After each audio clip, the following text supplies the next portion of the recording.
Good morning, boys and girls.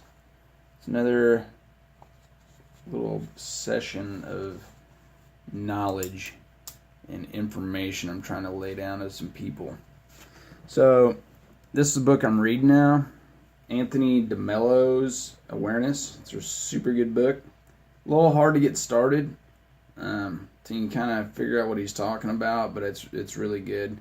So this morning I'm doing my blog thing on my computer.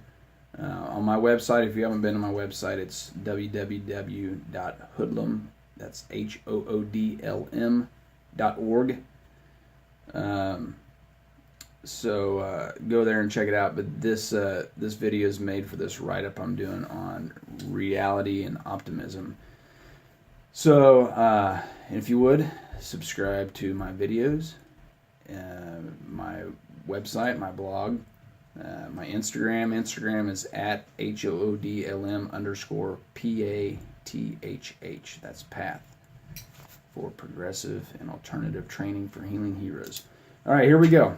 So this morning I read this piece in here, and it was kind of a funny story, but it's totally plays on the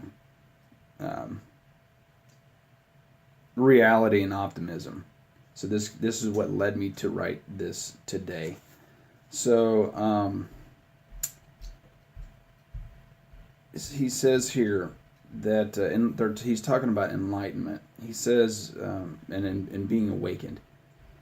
He's asked, what is awakening like? What is awakening like? He says, there's a story here.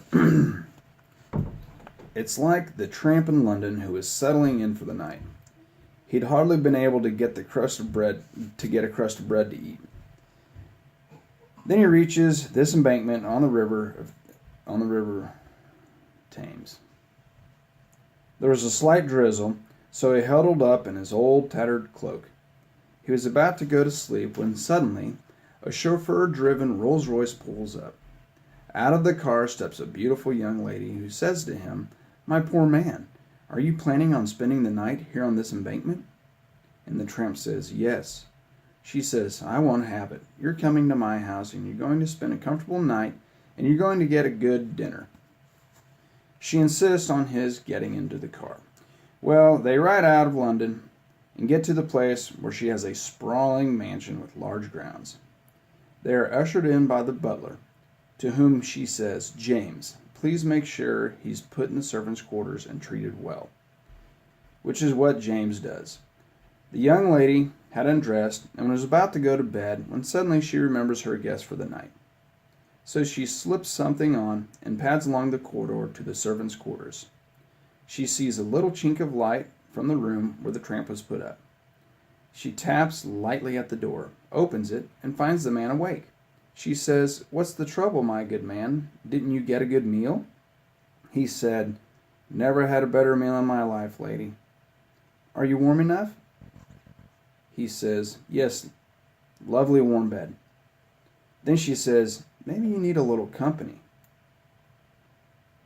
Why don't you move over a bit?"